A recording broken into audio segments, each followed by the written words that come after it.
Um dia eu cheguei para ser o departamental de jovens da Associação Maranhense. O pastor Ezequias também foi presidente lá na época. Não sei se tem algum maranhense entre nós essa manhã. Não tem, né?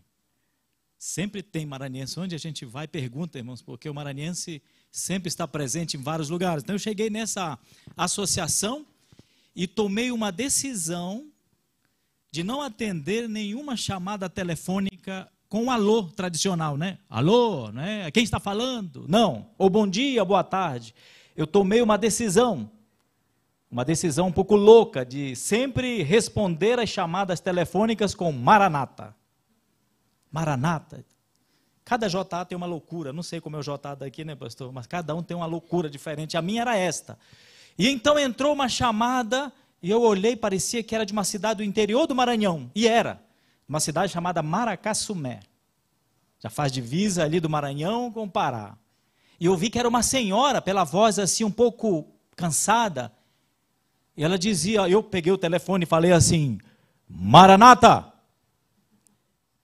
E do outro lado eu ouvi uma senhora dizendo assim, oh meu Deus do céu, eu quero falar com esse pastor Aquino, meu Deus.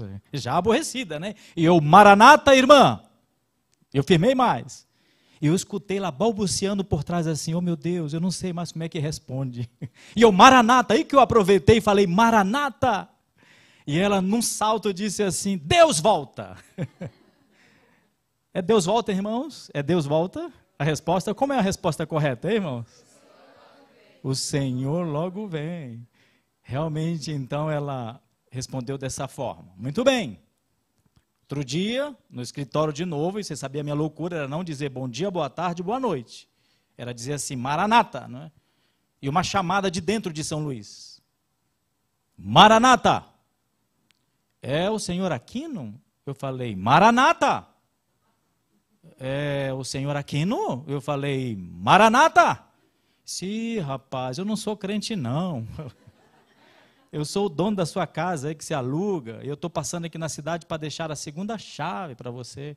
Ô, Senhor, desculpa, eu achava que era alguém da minha igreja, porque geralmente para a associação liga alguém que é da igreja, né? Desculpa, tudo bem, ele disse, eu vou deixar a chave aqui na recepção do hotel, e depois você pega aqui, me deu ali o endereço do hotel, e eu com a minha filha mais velha fomos lá no hotel, irmãos, pegaram a segunda chave. Quando chegamos lá, a recepcionista com um sorriso disse, o senhor que é o Aquino? Sim, ele deixou aqui um envelope para o senhor, e está aqui o envelope, e eu vi que era a chave que estava dentro. E aí quando eu peguei o envelope, irmãos, estava escrito assim, entregar ao senhor Aquino Maranata. Ah, irmãos, quão bom seria, né, se aqui em São José dos Campos tivéssemos aqui o irmão pastor Ezequias Maranata, né? Rizomara Maranata, como é o seu nome, irmão? Maurício Maranata, Antônio Maranata, não é? Jair Maranata. Realmente ele pensava que era o meu apelido Maranata, porque ele perguntava, é o senhor Aquino? Eu dizia Maranata. Que o nosso apelido, que o nosso nome aqui nessa cidade fosse conhecido como Maranata. Eu estou muito feliz, olha, por estar com vocês aqui. Esse convite que o pastor Ezequias Guimarães nos fez antes da pandemia, eram outros planos. E não foi possível, eu achava que ele tinha esmaecido nesse convite, nessa decisão, e quando chega a partir agora de julho, né, agosto, retoma. E vocês não sabem qual foi a minha preocupação quando ele e o pastor Charles disseram, olha, esse programa, esse projeto vai ser transmitido para toda a associação. Ele não pensa isso, né, o pastor Charles, mas para mim é uma grande responsabilidade, irmãos, poder estar falando para vocês aqui, e também falando para todo o público que está em casa, que está assistindo de maneira virtual, este programa, este projeto, será uma semana inteira, não é, de leitura da Bíblia, de oração, de testemunho, de batismo, de salvação. E eu espero que através dessas mensagens, almas possam chegar ao conhecimento da verdade e possam tomar a decisão de seguir a Jesus de perto. Amém por isso. Então agradeço ao convite, e espero, irmãos, que essas mensagens possam realmente vir do trono do céu para todos nós aqui. Viemos aqui para estudar a palavra de Deus. Vamos então abrir a nossa Bíblia, o que está em Apocalipse, o capítulo 19. Apocalipse, o capítulo 19. Olha, esse é o capítulo mais atual da Bíblia e que estamos vivendo agora. Por isso que eu trouxe para começar essa manhã estudando o Apocalipse 19. Você sabe que o livro do Apocalipse é um livro aberto. Diferente daquilo que alguns estão dizendo por aí, que é um livro fechado, um livro cerrado, um livro com muitas simbologias, com muitas dificuldades de interpretação. Na época da lição que falava sobre o Apocalipse, uma senhora foi repassar ali a lição e disse para nós assim: nossa, esse livro do Apocalipse é um livro difícil de entender. Começou assim já. Enquanto que o seu próprio nome quer dizer revelação. Um livro aberto, um livro que pode ser estudado e pode ser entendido por todos nós. E hoje, esse capítulo aqui, ele vem calhar com a atual situação, com essa crise sanitária, com essa crise econômica que já estamos atravessando. Ele deve criar em nós aí, sabe, uma expectativa de cabeça erguida, de que existe um Deus no céu, que está atento às nossas necessidades, um Deus no céu que está na marcha e na contramarcha da história deste mundo. E aqui começa esse capítulo falando sobre as duas ceias. Mas antes de falar sobre as duas ceias, nós vemos aqui no Apocalipse, especialmente os primeiros versículos, e eu quero falar com vocês que nós temos aqui nesse capítulo 4 cenas, irmãos. Vocês vão observar, a primeira cena já está aí, são 4 cenas. A primeira cena deste capítulo acontece no céu. A segunda cena, na terra. A terceira cena, no céu. E a quarta cena, na terra. E observe que na primeira cena, nós vemos aqui um convite para que todo o universo louve a quem? A Jeová.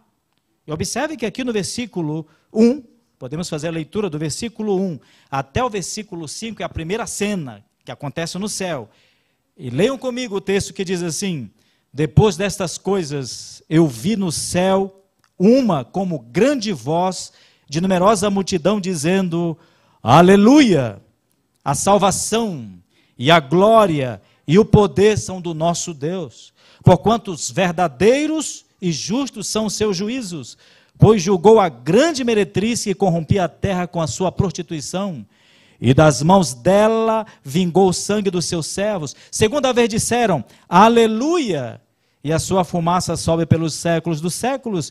Os 24 anciãos e os 4 seres viventes prostraram-se e adoraram a Deus, que se acha sentado no trono, dizendo: Amém, Aleluia. Saiu uma voz do trono exclamando: Dai louvores ao nosso Deus, todos os seus servos, os que temeis, os pequenos, e o que mais, irmãos? E os grandes. Palavra de Deus. O que dizem vocês, irmãos? Amém.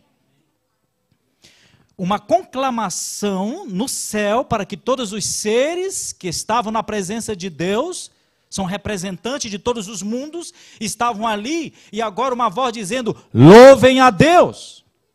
Vocês viram que a palavra aleluia, né, vem aí do hebraico, né, haluia, halu, é um convite, louvem, exaltem, cantem hinos de louvor. E a última expressão ali é Yah, que simboliza a palavra Yahvé, que significa a palavra Yahvé. Então, todas as vezes que nós aqui falarmos aleluia, nós estamos fazendo um convite, um apelo, para que as pessoas que estejam aqui nesse ambiente louvem a Jeová. Então, observe que uma voz no céu dizia: aleluia! Louvem a Jeová. E diz o texto que uma outra parte dos seres celestiais respondia: amém. E a palavra amém quer dizer o que, irmãos? Assim seja. Então, aleluia, louvem a Jeová. E o outro lado dizia como? Amém, assim seja. Então, observem, o universo todo, os seres celestiais são conclamados a louvarem ao Senhor. Mas por que eles devem louvar a Jeová? Porque a grande prostituta, e quem é a grande prostituta, hein?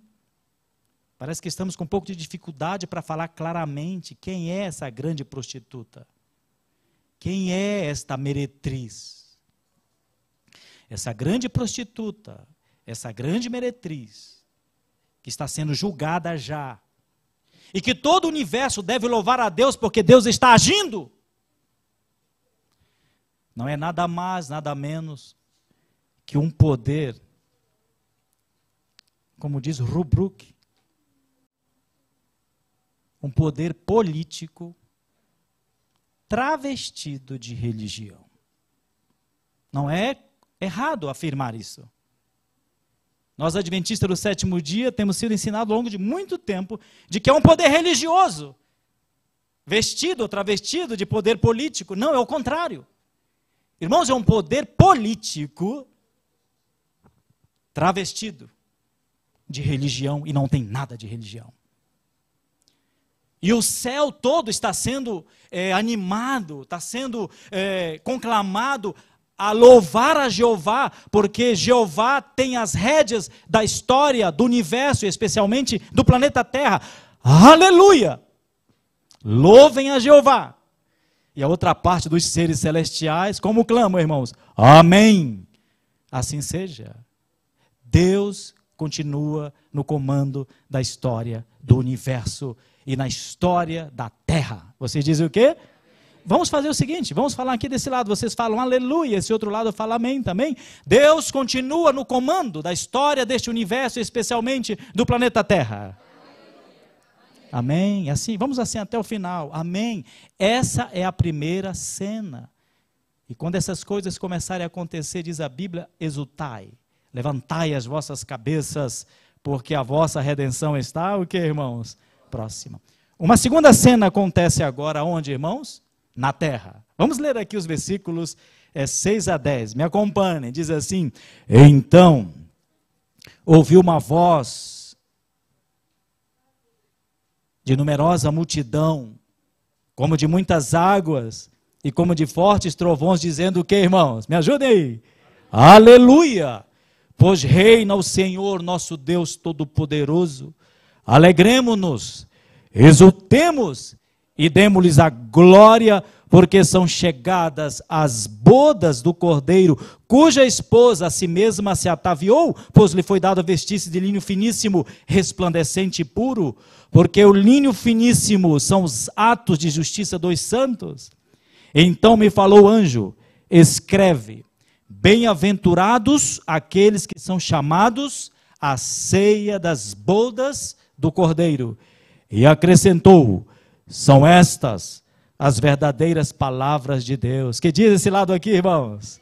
E esse outro aqui? Amém? Sim, são as verdadeiras palavras de Deus. O versículo 10 diz assim: prostrei-me ante os seus pés para adorá-lo. Ele, porém, me disse: vê, não faças isso.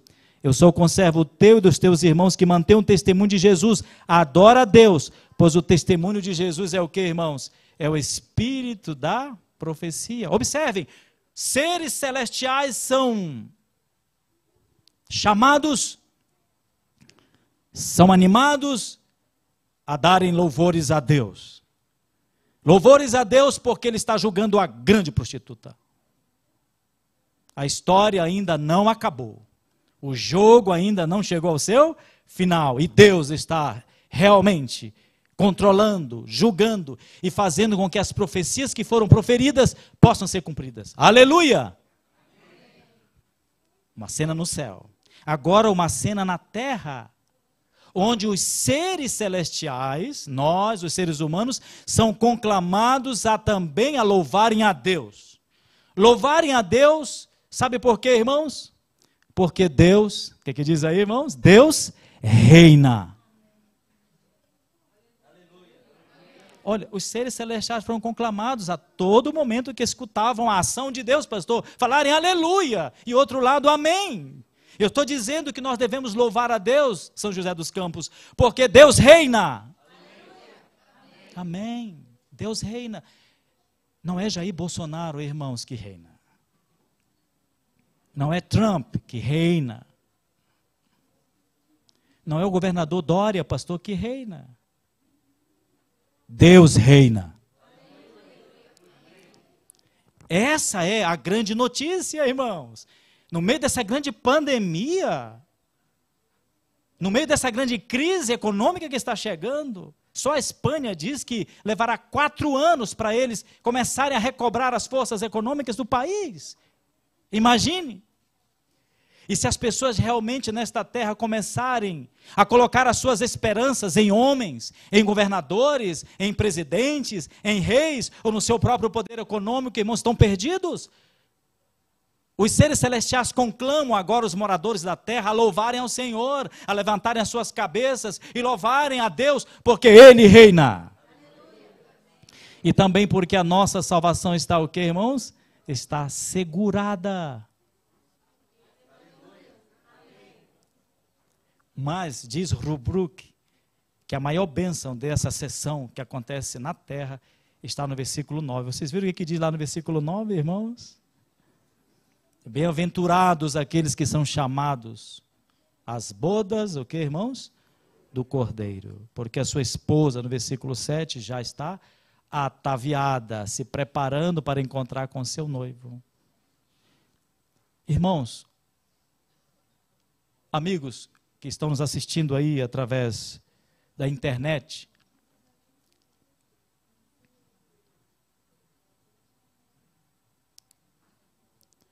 dê glória a Deus.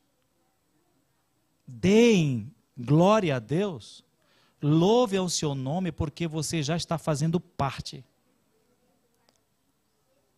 da comunhão com a esposa do Cordeiro. E vocês viram uma das características aqui embaixo.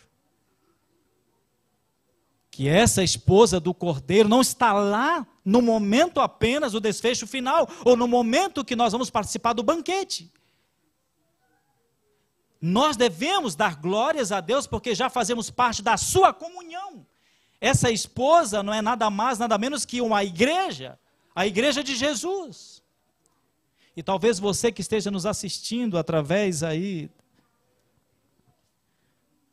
da internet, você deva estar perguntando, será que Deus realmente tem só uma esposa? Porque aqui fala que a sua esposa já está ataviada, ela existe, ela é visível.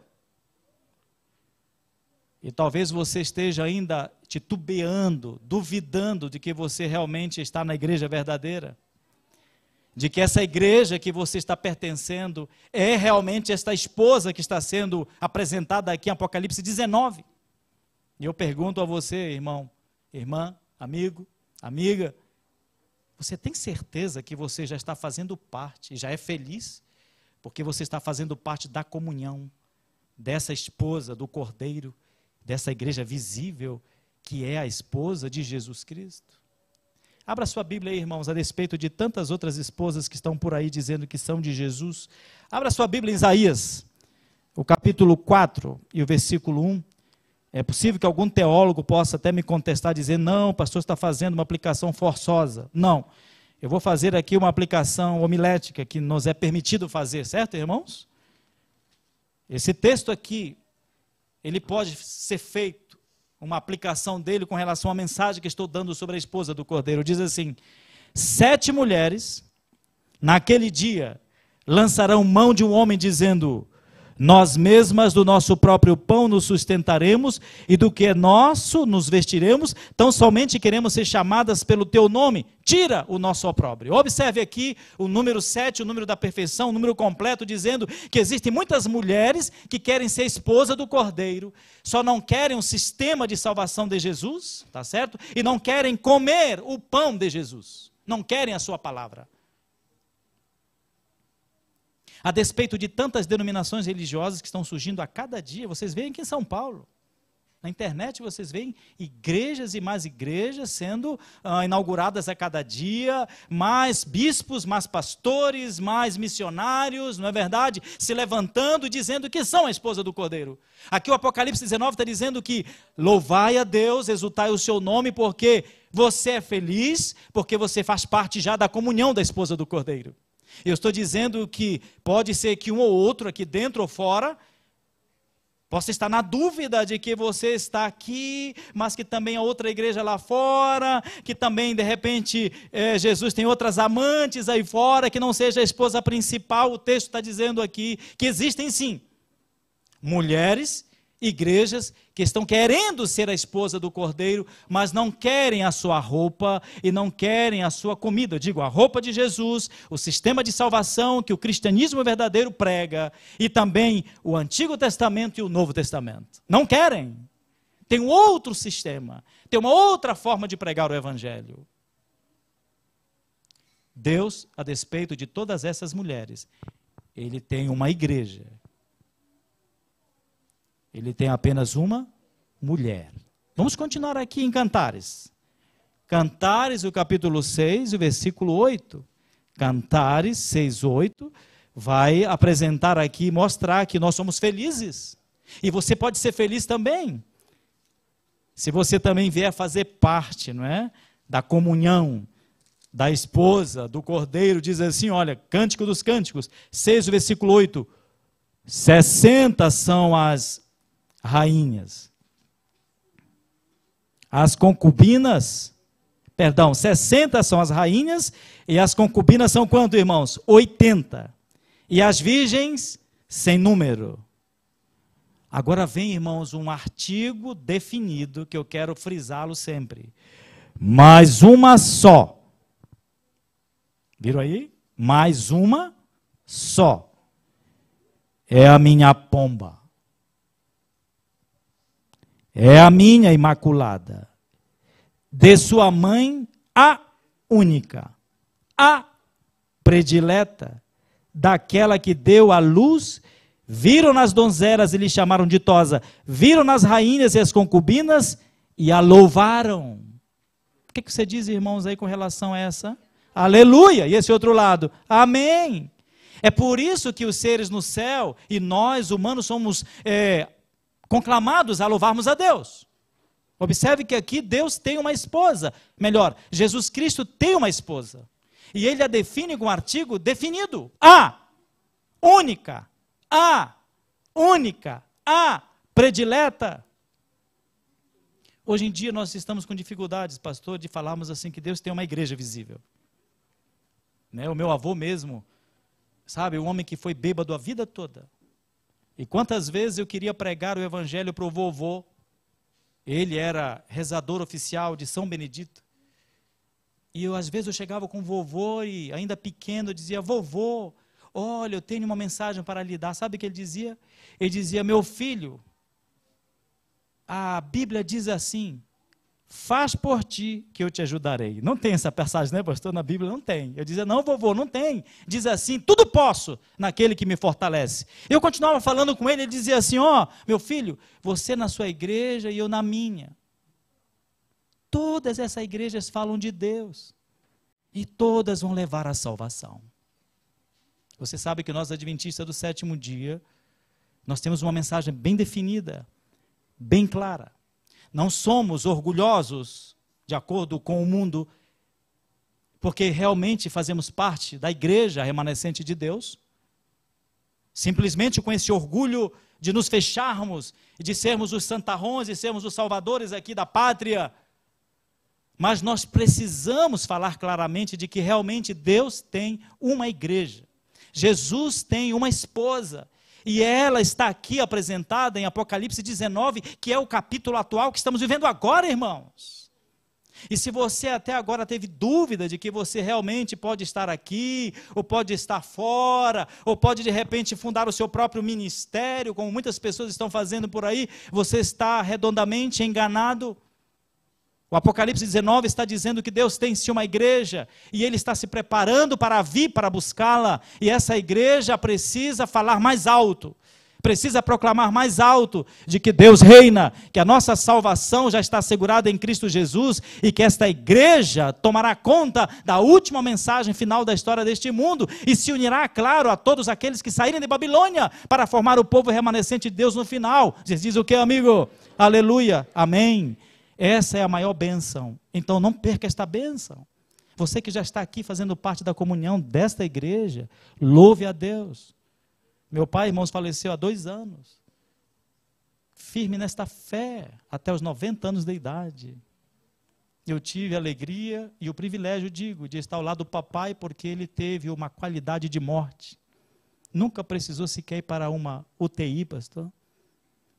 O problema deu nele às 6 da tarde. Às 3h40 daquela manhã do outro dia, ele dormiu no Senhor. E as últimas palavras que nós falamos, a Vanusa estava também ao lado, abracei o meu pai, ainda disse: papai, e aquela esperança da volta de Jesus? Ele disse: está firme. O meu desejo era vê-lo com os meus olhos abertos. Eu estou vendo a minha situação aqui, mas ele virá. Então, irmãos, tenha certeza disso, que você está já fazendo parte da comunhão da esposa do Cordeiro. Amém. E o papai dizia assim para nós, irmãos: eu cresci com isso. Meus filhos, se não fosse a igreja adventista do sétimo dia, onde estaríamos nós? Não sei se isso tem sentido para você. Eu louvo a Deus, irmãos, porque faço parte da comunhão desta igreja. Amém. Louve a Deus, jovem. Não fique aí preocupado: se eu estiver fora da igreja, não existe uma igreja melhor que essa, com menos problemas, com menos... Não, essa é a igreja de Deus, aqui está, a única, a predileta. Talvez você que esteja estudando a Bíblia com alguém, você possa estar perguntando: será que o pastor não está sendo muito enfático, não é, sobre a sua igreja? Claro. Eu sou adventista do sétimo dia desde berço, irmãos. E eu vou subir no púlpito e vou falar desta igreja, claro, de Jesus Cristo, que é o dono dessa igreja, conforme Atos 20 e 28, não é? Se você também é de outra denominação religiosa e pastor de outra igreja, você vai dizer também que a sua igreja é verdadeira, e vai dizer. E deve falar isso, porque você está convencido daquilo. Eu, enquanto aqui estou, vou falar, e eu tenho base bíblica para dizer que esta esposa é a verdadeira esposa do Cordeiro, porque tem característica embaixo que diz: eles guardam os testemunhos de Jesus, e tem a fé em Jesus, e mais adiante vai dizer que esta igreja, ela guarda os mandamentos de quem, irmãos? De Deus, está bem claro. Uma outra cena, vamos terminar. Acontece onde agora, irmão, novamente? No céu. Apocalipse 19, perdão, eu voltei aqui, não foi, irmãos? A outra cena está acontecendo agora onde, irmãos? No céu. Apocalipse 19, 11, vamos encerrando. Apocalipse 19, 11. Tem uma cena, e essa cena é linda, que acontece no céu. Vi o céu aberto, e eis um cavalo branco. O seu cavaleiro se chama Fiel e Verdadeiro, e julga e peleja com justiça. Os seus olhos são chama de fogo. Na sua cabeça há muitos diademas. Tem um nome escrito que ninguém conhece, senão ele mesmo. Está vestido com um manto tinto de sangue. O seu nome se chama o Verbo de Deus. E seguiu nos exércitos que há no céu, montando cavalos brancos, com vestiduras de linho finíssimo, branco e puro. Sai da sua boca uma espada afiada, para com ele ferir as nações. E ele mesmo as regerá com cetro de ferro. E pessoalmente pisa o lagar do vinho do furor da ira do Deus Todo-Poderoso. Tem no seu manto e na sua coxa um nome escrito, me ajuda, irmãos: Rei dos Reis e Senhor do que, irmãos? Dos senhores. Olha, irmãos, aqui esse cavaleiro, montado num cavalo o que, irmãos? Branco. Na sua coxa tem esse nome escrito, um nome que ninguém sabe, mas depois diz adiante que também o povo que vai ser salvo sabe que nome é esse. O nome poderoso desse cavaleiro. Eu queria até ler aqui um texto que está em Filipenses, o capítulo 2, 9 a 11. Vamos pular aqui. Me ajudem, irmãos. Busquem na palavra esse texto. É importante lermos isso aqui. Filipenses 2, 9 a 11 apresenta ainda mais claramente que nome é este, irmãos, que todo o céu e toda a terra deve louvar. Diz assim: pelo que também, capítulo 2, 9 a 11, pelo que também Deus o exaltou sobremaneira e lhe deu o nome que está acima de todo nome, para que ao nome de Jesus se dobre todo o joelho nos céus, na terra e debaixo da terra, e toda língua confesse que Jesus Cristo é Senhor, para a glória de Deus. E o que, irmãos? Pai. Está vindo ali um cavaleiro, e esse cavaleiro, irmãos, ele vem vestido com um manto branco. Ele tem nomes espalhados pelo seu corpo, pela sua coxa: Rei dos Reis e Senhor dos Senhores. Mas tem um nome que define bem esse cavaleiro. Que nome é esse, irmãos? Jesus. É o nome de Jesus. O Apocalipse 19 está dizendo que devemos louvar a Deus, devemos pregar mais sobre Jesus, devemos falar mais sobre o seu amor, sobre o seu sacrifício, sobre a sua salvação, e de que esse Jesus está voltando. Aleluia. Aleluia. Amém. E esse nome é poderoso. A escritora norte-americana Ellen White, ela escreve dizendo, né, que as hostes satânicas, elas tremem quando escutam alguém falar o nome de Jesus.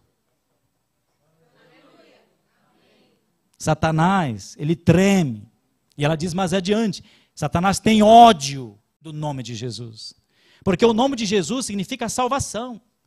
Significa Rei dos Reis e Senhor do que, irmãos? Dos senhores.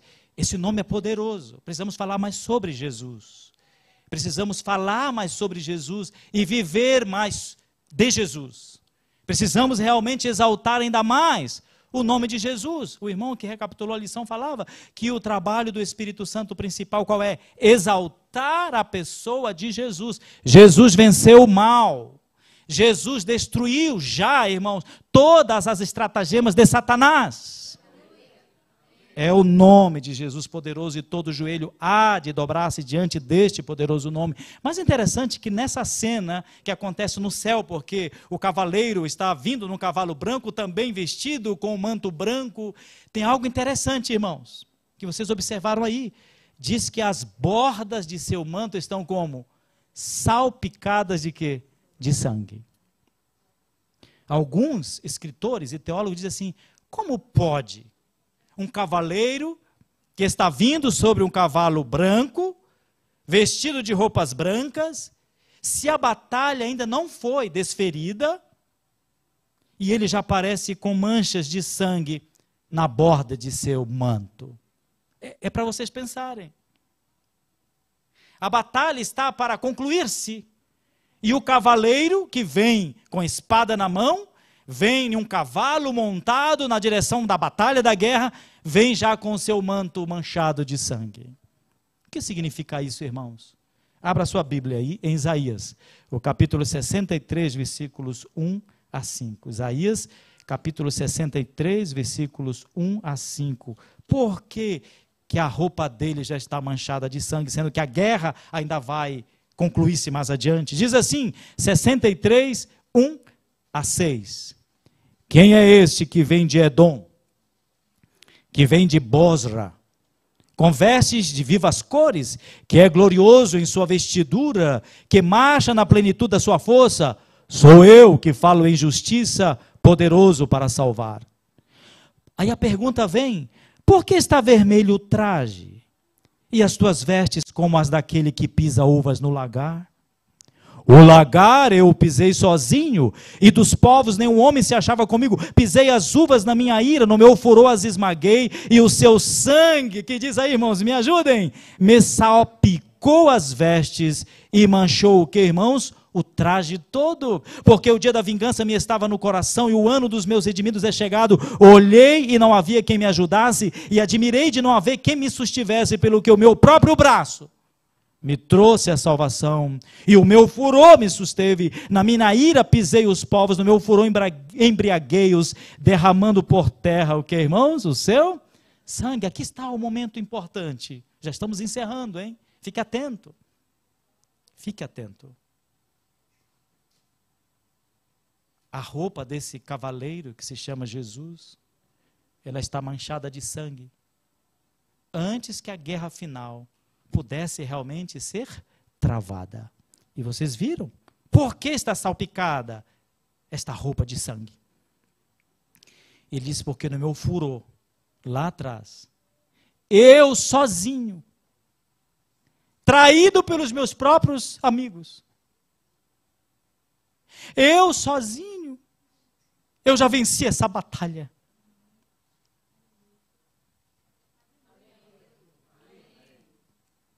Vocês viram? Na cena anterior diz que a salvação já está assegurada. Vocês viram a frase? E agora aqui aparece o cavaleiro dizendo, sim, a minha roupa está manchada de sangue. Porque eu sozinho na cruz do Calvário já venci essa batalha. Então, amigo, por que você permanece aí pecando? Eu encontrei com alguém que dizia, pastor, eu não consigo sair dessa vida que eu estou levando. Olha, Jesus já vem aqui montado num cavalo branco, com as bordas da sua roupa manchada de sangue, dizendo: a batalha contra o pecado já está vencida na cruz do Calvário. O nome de Jesus é poderoso, você pode lançar mão deste nome, e você pode ter os seus pecados perdoados agora mesmo, neste momento onde você estiver. Aleluia, amém. Aqui está, irmãos, o coração do capítulo 19, que é o evangelho puro. Uma mensagem de esperança para você que está aí com a culpa, com seus ombros pesados. E nesse momento o Apocalipse 19, no meio dessa pandemia, está dizendo assim: louve a Yahvé, aleluia, amém. Deus reina, Jesus é vitorioso, o seu nome tem poder, e você pode a partir de agora sair daqui um homem, uma mulher diferente. Basta você tomar uma decisão, levantar a mão e dizer: eu aceito esse Jesus, eu aceito o seu perdão, eu aceito o seu sacrifício. Amém. Porque se não aceitar, vamos terminar a última sessão, porque se você não aceitar, olha o que vai acontecer. Terminemos então com Apocalipse, o capítulo 19 e os últimos versículos. Eu vou fazer um chamado, um apelo a vocês que estão aqui dentro, e a você que está em casa, ou quem sabe num pequeno grupo, ou até mesmo na sua igreja, ou até mesmo no carro, dirigindo. Eu vou fazer um apelo a você. Fique atento, porque esta é a última cena, e essa última cena acontece na terra. Diz assim, capítulo 19, versículo 17 até o 21. Então vi um anjo posto em pé no sol e clamou com grande voz, falando a todas as aves que voam pelo meio do céu: vinde, reuni-vos para a grande ceia de Deus, para que comais. Contem comigo, irmãos. Número 1, carne de reis. Número 2, carne de comandantes. Número 3, carne de poderosos. Número 4, carne de cavalos e seus cavaleiros. E número 5, carnes de todos, quer livres, quer escravos, tanto pequenos como grandes. Observe que o apóstolo, ele fala 5 vezes em carnes, não é? Carne, carne, carne, carne, carne. Esta é uma cena literal, porque ele repetiu várias vezes. E realmente vai acontecer uma grande mortandade com diferente classe de pessoas. E continua: e vi a besta e os reis da terra com seus exércitos congregados para pelejarem contra aquele que estava montado no cavalo e contra o seu exército. Mas a besta foi aprisionada, e com ela o falso profeta, que com sinais diante dela seduziu aqueles que receberam a marca da besta e eram os adoradores da sua imagem. Os 2 foram lançados vivos dentro do lago de fogo que arde com enxofre. Os restantes foram mortos com a espada que saía da boca daquele que estava montado no cavalo. E todas as aves se fartaram do que, irmãos? Das suas carnes. Palavra de Deus. Que dizem vocês, irmãos? Amém. Aleluia, que diz esse outro lado, amém. A última cena acontece na terra. Esta é uma ceia macabra, é chamada da ceia de Deus. Diz que existem pessoas, irmãos, e eu queria falar até baixinho isso para vocês, porque quando a gente vai falar dos pecados da igreja, não é bom falar em voz alta. A escritora norte-americana e profetisa da igreja adventista, ela até dizia que era bom descer e ficar mais perto dos membros. Tem muitas pessoas que estão engordando. Estou falando agora de maneira simbólica, para serem comida das aves de rapina no dia da grande ceia de Deus. Prazeres, pecados, desejos, vontades, que não foram submetidas à vontade do Espírito Santo, e estão engordando para serem consumidos pelas aves de que, irmãos? De rapina. Por isso que falou as 2 ceias. Lá, na segunda cena que acontece na terra, diz que nós todos somos convidados a fazer parte da igreja visível de Deus, para também fazermos parte da primeira ceia, que é a ceia que será servida pelos anjos de Deus. Você já pensou fazer parte de um banquete onde a comida, irmão, a comida será servida pelos anjos de Deus? Aleluia, amém mesmo. Sentados à mesa para participar do banquete das bodas do Cordeiro. Quando chega no final, o que diz aí o texto? Aqueles que não aceitarem o convite do cavaleiro que está montado no cavalo branco e nem aceitar o seu sacrifício, diz aí, o que resta, irmãos? Fazer parte de uma ceia macabra. Desculpe falar isso aqui de púlpito, mas você nesta ceia será comido. Você não vai sentar com vestes brancas para comer a comida dos anjos. Você será a comida deste banquete. Assim está dizendo, jovem. Eu vi que ela fez assim, credo. Mas é o que está dizendo a Bíblia. É hora, em Apocalipse 19, no meio dessa pandemia, de você realmente aceitar a Jesus Cristo como seu salvador pessoal. Chegou a hora de você tomar uma decisão correta ao lado de Cristo. Não é hora mais de brincadeira.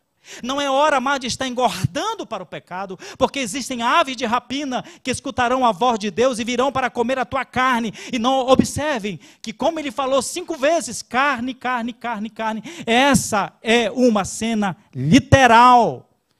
E se você buscar Jeremias, você vai ver que Jeremias já falava direto sobre ave de rapina comendo a carne de pessoas, exatamente de pessoas rebeldes, daqueles que não aceitaram o convite de Deus. Para um judeu morrer, imagina, sem ter alguém para sepultá-lo, enquanto ele vivo, era uma cena horrenda, terrível. E quando os profetas começam a dizer para o povo de Israel que se eles não se arrependerem de seus pecados, eles serão comidos pelas aves do céu, isso dava pavor. Não sei se foi isso que a moça sentiu ali, que ela fez. É o pavor. Você não ser sepultado.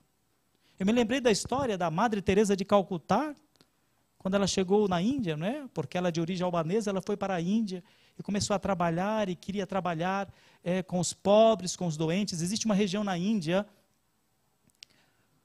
onde os familiares eles deixam os corpos de seus doentes terminais na rua. Enquanto que no Hospital Adventista que trabalho, né? Aqueles que têm um plano nosso, garantia de saúde, as pessoas vão ficando de idade, vão ficando com doenças terminais. Os seus familiares, que fazem com os seus familiares que estão enfermos? Levam para morrer aonde, irmãos? No hospital.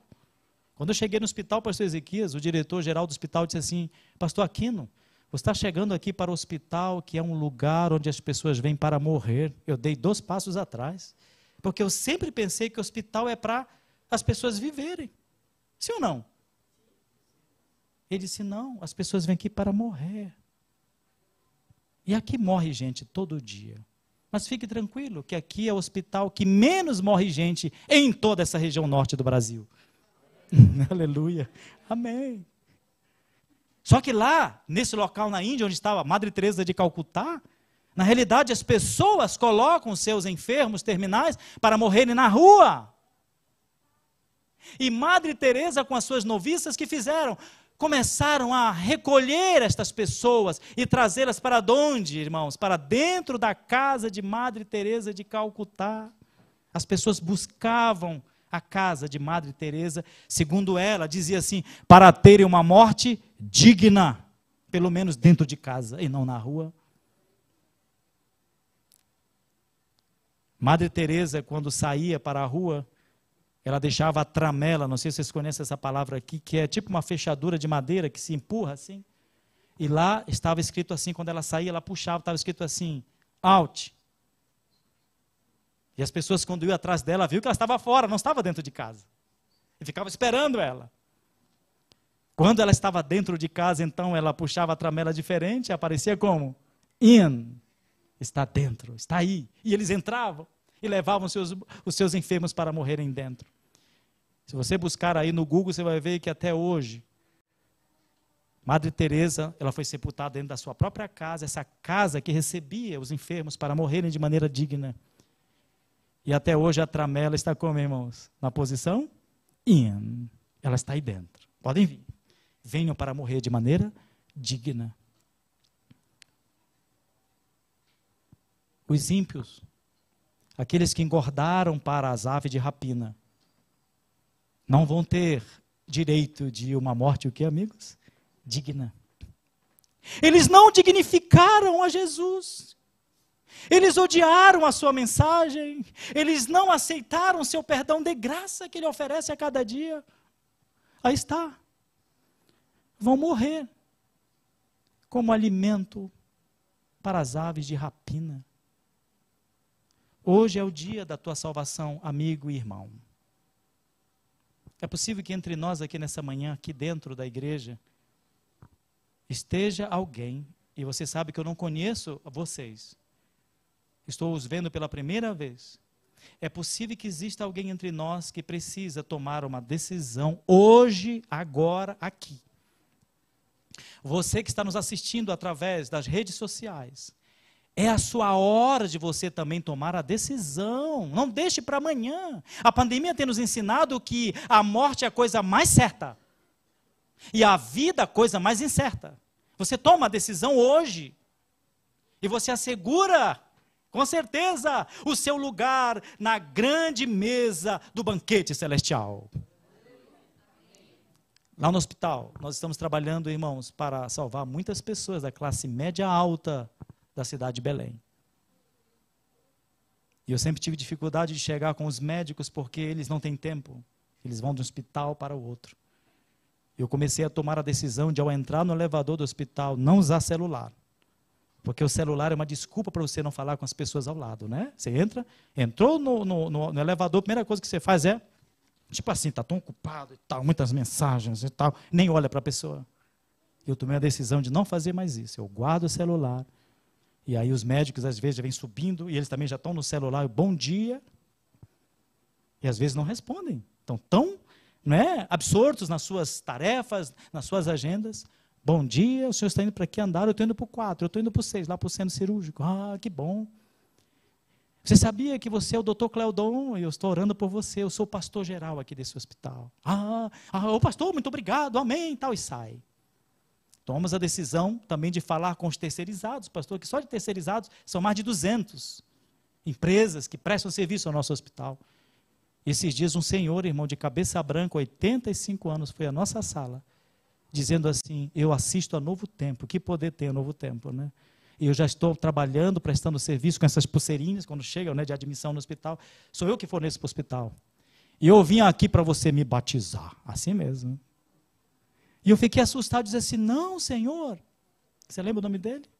Seu Maciel. Eu posso fazer umas perguntas para o senhor? Não, eu quero ser batizado. Eu já fiz tudo com o pastor Arilton. Arilton, o nome do pastor é? Irmão, eu passei das 10 da manhã. Você sabe quando você toma muita água e quer ir no banheiro, não tem como sair, porque a pessoa não deixa você sair. E eu não queria deixá-lo também. E 3 da tarde, 4 da tarde. E esse homem realmente disse assim, eu estou convencido, Aquino. Eu posso chamar de Aquino? Pode. Eu quero ser batizado. Tivemos que correr, irmãos, para no próximo sábado batizar o seu Maciel. Veio a pandemia. E o seu Maciel, com quantos anos de idade já, irmãos? 85, com morbidades e tantas outras enfermidades. Foi internado. E nós ficamos, meu Deus, e o seu Maciel, e o seu Maciel, e o seu Maciel. Quando é agora, depois da pandemia, ele disse, eu estou vivo! E tu sabes aqui no que me livrou? Foi aquela passagem lá de São Marcos 16, o que diz lá, pastor, vocês lembram? Todo aquele que crê e for batizado será o quê? Salvo. Isso me deu muita esperança, rapaz, lá dentro do hospital. Eu digo assim, se Jesus quiser me levar, eu fui batizado. Eu fico arrepiado, irmãos. Eu estou salvo. E a cada eu passei lá, pastor, 20 dias. E a cada manhã, quando eu ouvi os passarinhos, aí eu digo, meu Deus, está amanhecendo o dia, eu não aguento mais. Mas eu fui batizado, eu estou salvo. Hoje é o dia da tua salvação. Eu quero fazer um apelo e quero orar, inclusive com você que é membro da Igreja Adventista, não tenha medo de se levantar, porque eu estou fazendo um apelo a você. A história ainda não fechou, o jogo ainda não acabou, você precisa permanecer firme, para não ser comida das aves de rapinas, e sim fazer parte do banquete celestial. Hoje é o dia da tua salvação. Feche os seus olhos aí, eu quero fazer uma oração, mas eu quero também orar com você que está nos visitando e precisa tomar a sua decisão hoje. Hoje. É hoje. Feche os seus olhos aí.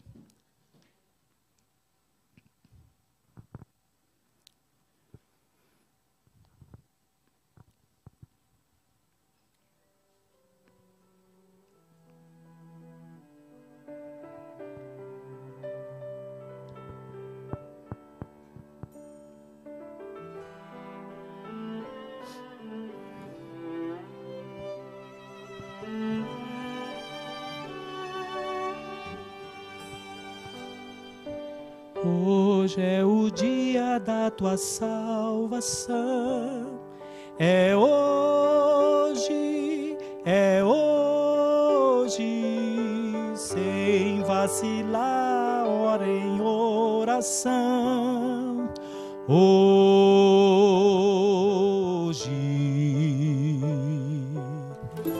Cristo te ouve, está cerca.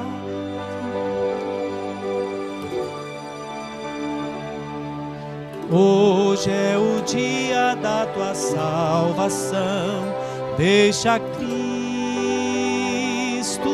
te salvar.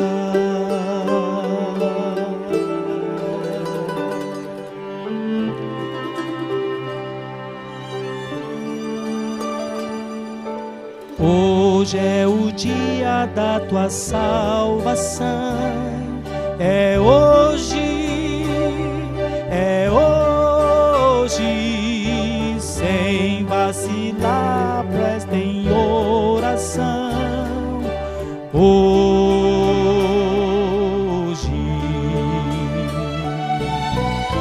Cristo te ama, está perto,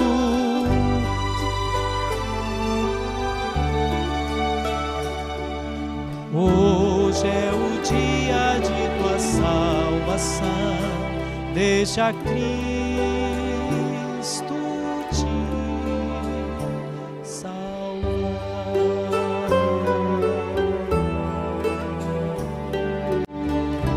Deixa Cristo te salvar. Amém? Tem alguém que quer se levantar agora dizendo: eu quero, pastor, é hoje o dia da minha salvação. Amém. Alguém que nos visita e precisa dar passos da sua vitória neste momento aqui até a frente. Não tenha medo. Por que a gente faz apelo, né? Dizendo: olha, vem à frente. Por que a pessoa não pode ficar no banco? Pode ficar no banco, pode levantar a mão. Mas quando a pessoa dá passos assim, olha, e às vezes com passos trôpegos, porque existe uma força diabólica, satânica, que não quer que você levante. Quer que você permaneça nos seus pecados. Quer que você permaneça com os seus desejos maus, as suas vontades. Aí quando você levanta e vem,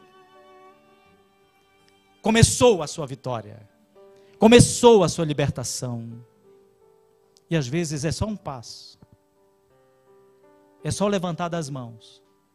E o Espírito Santo com os anjos de Deus intensificam o trabalho para a sua salvação. Vamos orar. Pai, hoje é o dia da nossa salvação.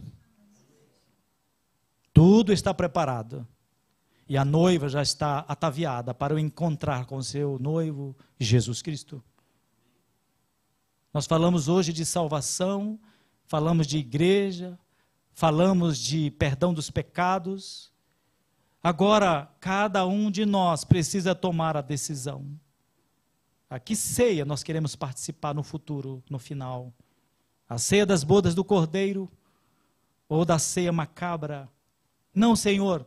Hoje é o dia da nossa salvação e nós viemos aqui para a salvação. Nós queremos vencer em Cristo Jesus os nossos pecados. Queremos tomar decisões acertadas ao teu lado. Queremos também ser proclamadores da tua mensagem por onde formos.